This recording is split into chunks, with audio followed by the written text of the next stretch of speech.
Sawadee Cup. Hi guys, Master Ace Ramirez here at Crew Muay Thai headquarters, and in today's tip of the week, we're going to be going over leg kicks. More specifically, we're going to be going over what we call short leg kicks. In the example that we're going to be using today, before we use our partners, I want you to think that the strikes in this particular case are going to be angular. So we're going to be using our rear leg coming downward, attacking our opponent, or if we're going to use our lead leg, attacking our opponent's lead leg, we're going to be going up in a 45-degree angle. So if I can give you something else to be able to think of, think that I'm either holding a knife or a sword.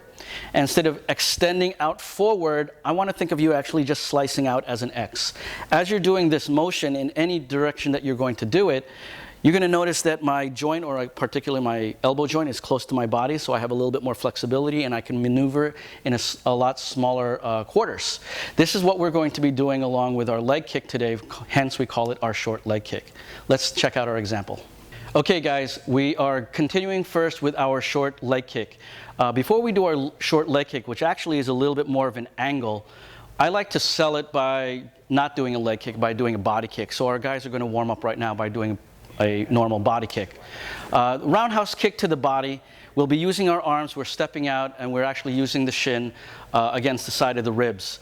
Now, because we're going up on that angle, we want to be able to show our opponent we know the height. So now as we start to build that, we can use that as a little bit of a fake, and we're going to go from a high line and go back to the leg. So now we can start to actually introduce what our leg kick looks like. Now, to protect ourselves as we receive it, we've done in past videos, we're wearing a glove and maybe we use a pad. Or if it's a level 2 and they already have shin guards, they can start to use the shin guards.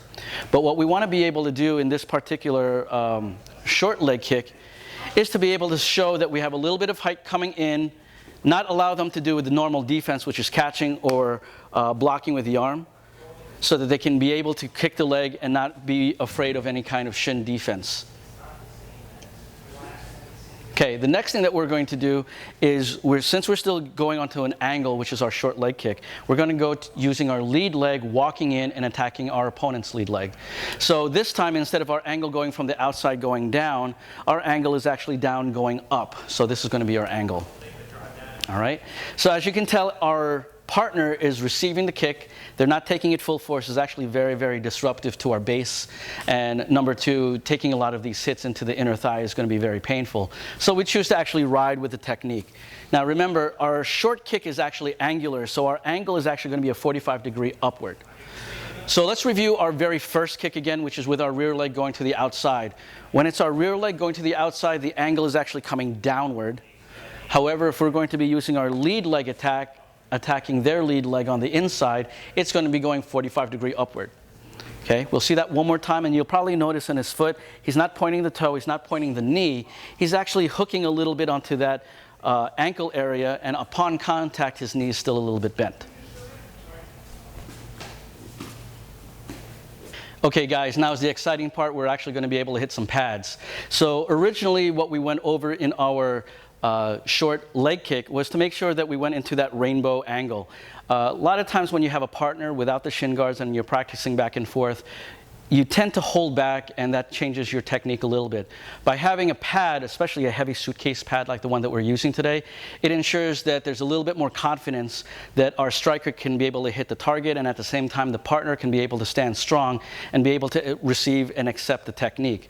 So one thing that our partner is going to do is, as he holds this suitcase pad, especially the way that we call it that, he's going to hold it just as that, like a suitcase. However, he never wants to hang it low right above his knee. That's going to be very, very dangerous. I'm going to have another video to be able to show you exactly how you can use a suitcase pad in different forms and for different techniques.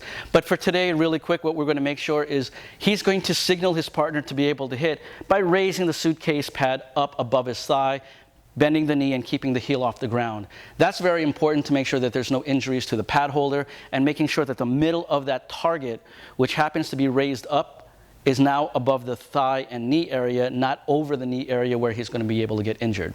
So the partner that's pad holding will be able to flash by holding the pad up, and now the striker can now hit the pad using the leg kicks. Okay. As usual, our partner is either going to be in our fighting stance or in our guard stance, stepping out, creating a little bit of a defense, built-in defense. And as he strikes, what he wants to make sure is his head volume is a bit at one level, but by the time he strikes, he's going to rise up. Previously, you found out that as we were rising up into the head, it's making our opponent think that it's a higher line body kick or a head kick. And at the very last second, he's going to drop it down and be able to strike with a shin to the middle of the pad. We're going to be doing this for reps and making sure that every time that he strikes, the pad holder is giving a little bit of correction. The one thing he should never do is stand there with his head high, kicking downward. He wants to make sure he steps out on the 45-degree angle, counterbalances using the arms, having that knee come up and dropping down strongly to the target. All right, guys, practice this at home using the safety equipment and guidelines, and practice safe with your partners. Cup con cup.